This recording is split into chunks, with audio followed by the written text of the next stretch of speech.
Hello again. How are you? Well, I'm Kitty. I don't know if I've ever introduced myself, and I'm sorry if I haven't done it prior. I am very new to YouTube and to producing videos. My main talent lies in hitting record on the video camera, and then hitting stop, and then uploading and sending it to you guys. So I'm still learning.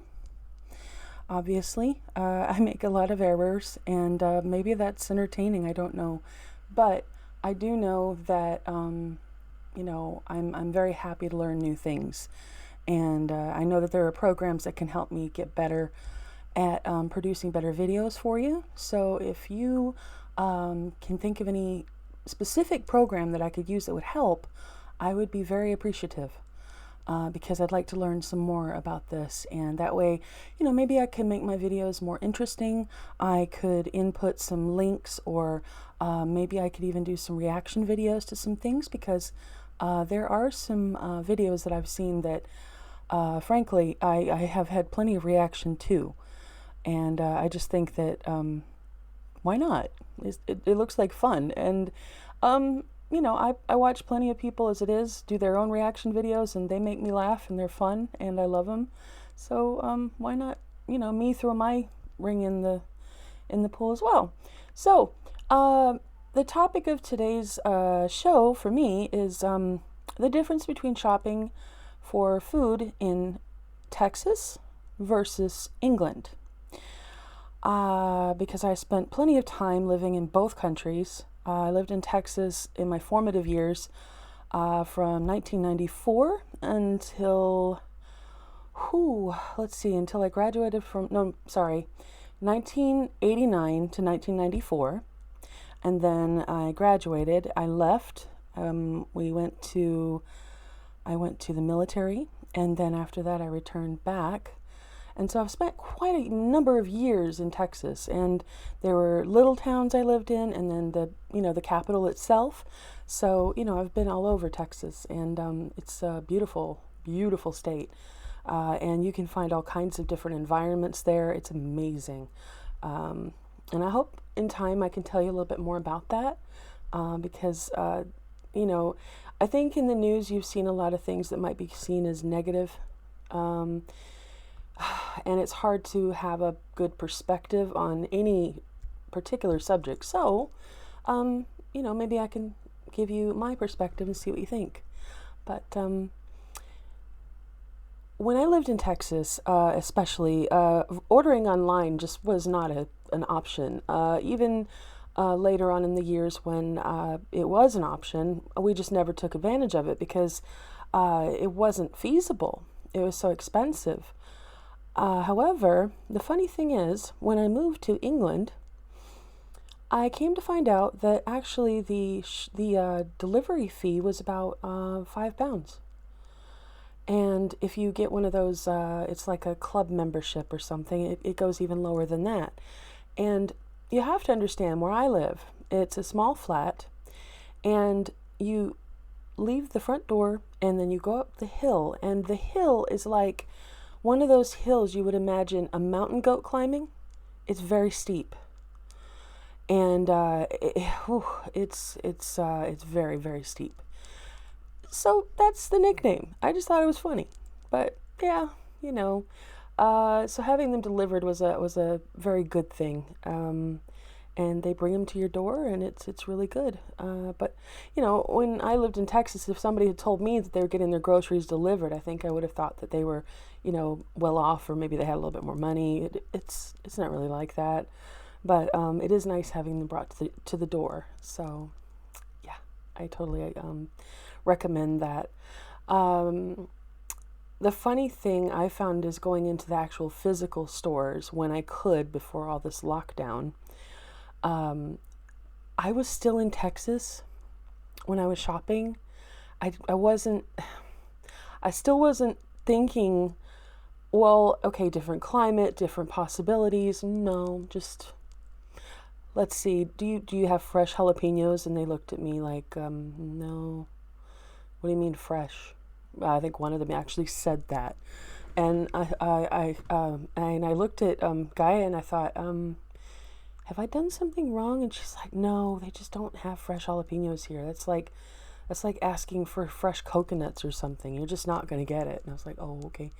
So I've learned that in peppers, I have three choices. I have bell peppers, long sweet red pointed peppers, which are basically bell peppers but longer and pointed.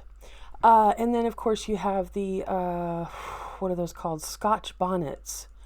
And it's like going from 0 to 1,000,000 in heat to me. It's kind of like that one show on YouTube, which I will have to think of, but basically they test you on all the different levels of the heat of peppers and still expect you to be coherent, which is really funny. I would be a mess after like the second one. But I tried to ask for other things like, did they have any like, because they had an international aisle and they had Mexican, ingredients, but they didn't have like a tortilla press or the little warmers they have in Texas. They're like these little, they're almost like a heavy duty styrofoam, and you'd know it if you've seen it. It's about this thick and it has a little lid on it, and you put your tortillas in there and it keeps it perfectly warm, and they're really nice. Well, none of that. I was lucky I could find refried beans. They had some black beans and they had some tortillas, but to be honest, I make much better tortillas. I do.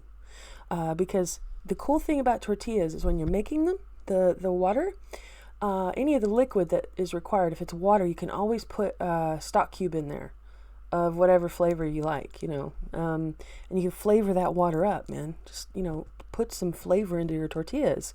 And then once you've done that, you can just mix it in with the flour and baking powder and salt, and voila, you'll have tortillas. It takes a little while to get them around. But anyway, I digress. So you got all the tortillas. So I have heard recently that there's a Taco Bell, and I got really excited.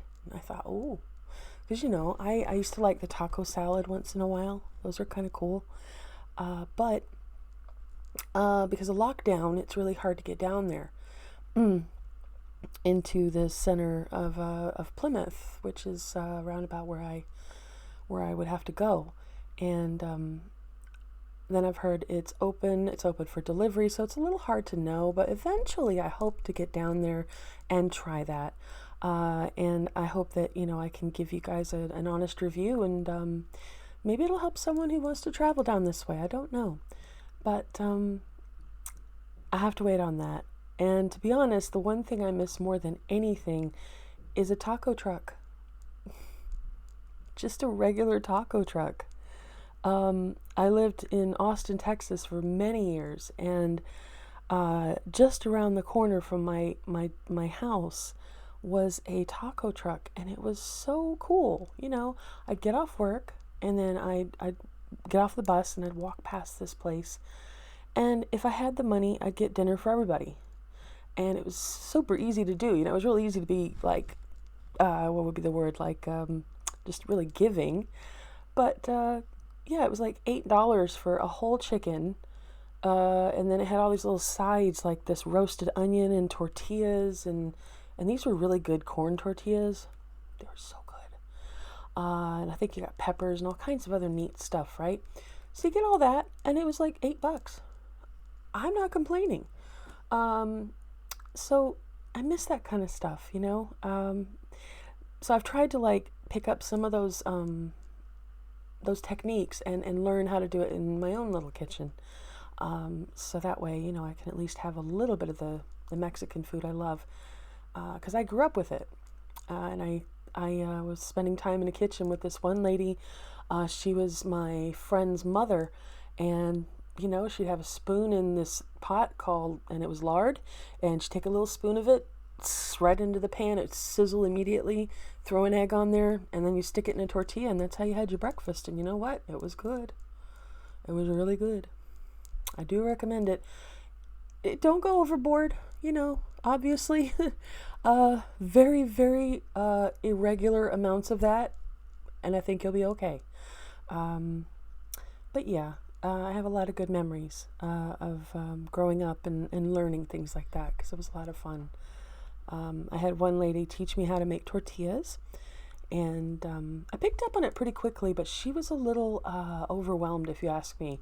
I think she had 13 children, and I was dating one of her older sons at the time, and I think it just dawned on me one day at some point that I too could potentially be in that position, and it didn't take very long. After a few more months, it didn't work out, but I think we ended amicably, and I'm pretty sure he's got a family of his own now.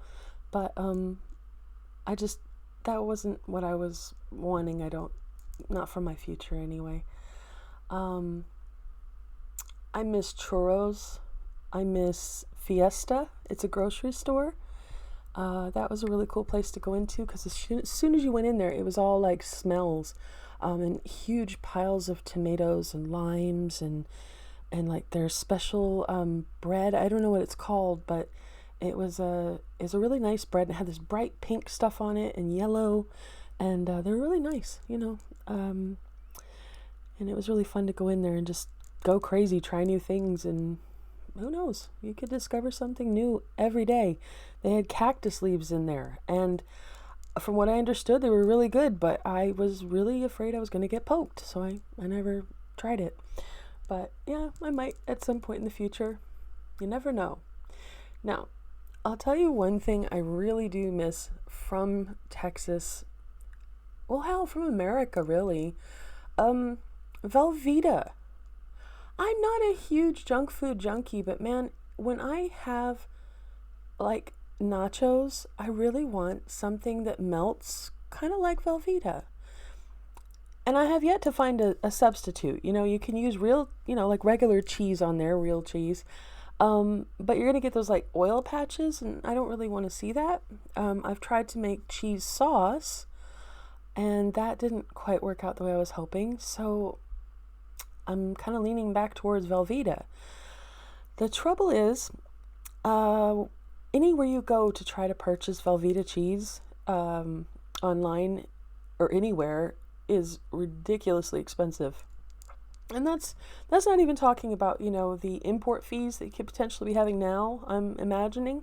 Because from what I understood from another retailer, they were saying that the import fees were substantially higher now due to the COVID and lockdown, which, again, I understand. But I really miss my Velveeta. I do. I mean, Velveeta shells and cheese, there's nothing like that here. Nothing. You could make it from scratch, but how do you make Velveeta? Maybe I don't know, and maybe I should take some time and go look it up. And you know what? I will go do that. I have no problem with that, but I have to complain a little, because I do love living here. I really do. It's a really great country. But there are things that you don't get here. Like, you guys might laugh, but growing up in West Texas, they had a sort of jam called Mesquite Jelly. And it was literally from the mesquite tree. But it was a certain kind of sweetness that you can't explain. It was not sugary sweet. It was so light. But if you ever hear of it and you can try it, try mesquite jelly. It's so good. And I really wish it could be a more popular thing so people could have more of it. Another thing that I've missed is apple jelly. You don't have it here. And I have taken it upon myself to find recipes to try to see if maybe I could make some apple jelly. No. And actually, I've been saying that wrong. I'm sorry. Apple butter. God. Oh, boy. Apple butter. But I miss it. And it's really nice. And unless I want to buy a really substantial amount of apples and cook them all down myself, It's not in the cards yet. But let's see. There was some other things that they don't have here. Bread and butter pickles. Nope. If you want pickle here, it's a completely different thing. When I say bread and butter pickles, they, I'm sure, are imagining something completely different. Because if you look up pickle and you're on a English grocery website, you will bring up a jar of something, usually by a company called Branston. And it's this dark brown stuff in a jar. And it's kind of like this aromatic mixture of spices, and it's like a condiment, really. But it's not what you think. It's good. It's really good. It's actually it's a sweet sour. I can't really explain it better than that. It's good though. It's an interesting thing for your tongue to experience. But I can't find that here either. And let's see. There, and here's a funny thing. Okay, when I lived in America, I would go to Central Market once a month, and I would go buy a certain kind of cookie.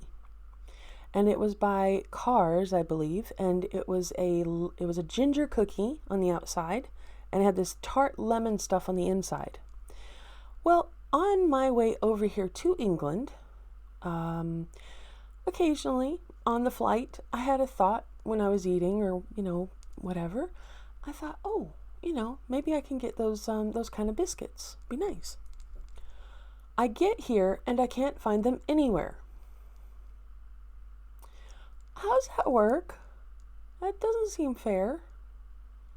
It's like it's in the import area in American stores, but when I go to the actual country of origin, all of a sudden, it's nowhere to be found. And yes, I have looked it up online. I've written descriptions and put the description in online, and up until about 3 or 4 years ago, it didn't pull up anything. So if there have been any updates, I'm not aware of them, but if there have been and you know about them, please let me know, because it would be nice to have one once in a while. Just saying. Let's see. I'm going to say I miss living in Texas, but that's not to say that I miss living in Texas and I want to move back there and I don't want to be here. No, I like where I am. I'm fine, but I want to share some of the stories and some of the things that make the whole world beautiful, because growing up, I was a military child, or a military brat, as they like to call us. And so you get to see multi cultures in various settings, and you get to see how similar people really are, and just how much we have in common. And I like that. So I would just say appreciate where you are at the time, and appreciate what you have, and try to be thankful for the things that you do have, and not focus so much on what you don't. Because considering the way the world is right now, if you have a roof over your head and you have someone that loves you and you have food in your tummy, and maybe you have a cat or a dog or a child or somebody, else in your life that you care about, be glad. If you have your health, you have everything, and I just, if you're watching this, I really appreciate you watching it, and I hope that you'll subscribe to my channel. And I'll accept any comments and suggestions if you can think of any ways I might be able to make my channel grow a little bit. But it's a slow process. I'm not expecting it to get bigger overnight. It's just like me trying to lose weight. That's going to take some time. But I'm getting there, and it's a little bit at a time, and step by step we get to our goals. Kind of like this hairstyle. I love my hair now. I look like I have antennas. But yeah, just give somebody a hug that you love today, honestly. Just spread some love today, please. There's so much going on in the world, and I feel like we could all just really, really do with some kindness and love for one another. Just a little bit more. And not just because it's a holiday, not any reason like that. Just because it's the right thing to do. Be good to each other, okay? Okay. So, these I got on Etsy, and I will try to find the links to the people that made them, although that's been a few years. However, these are some of my creatures, and I love these little things. They're so cute. This one right here, this is the Kraken. And if you can see its face, it's got little tentacles and stuff. It's really cute. I love it. And then, of course, you watch the way I place them. They're going to fall anyway. But let's see. I'm not very good at... Oh, yeah, see? That's my gargoyle. And my gargoyle's huge. You see how big that guy is? A lot of people didn't realize how big he was until you get him home, and it's like, whoa. It's a big creature. But, yep, I have 4 of them now. And I've never been one to collect much of anything, but these, they're cute. Because they're creepy and strange and weird, and it's just perfect. I love it. Okay, well, that's that. I really love you guys for taking the time to watch this. And, thank you for your time. Honestly, thank you.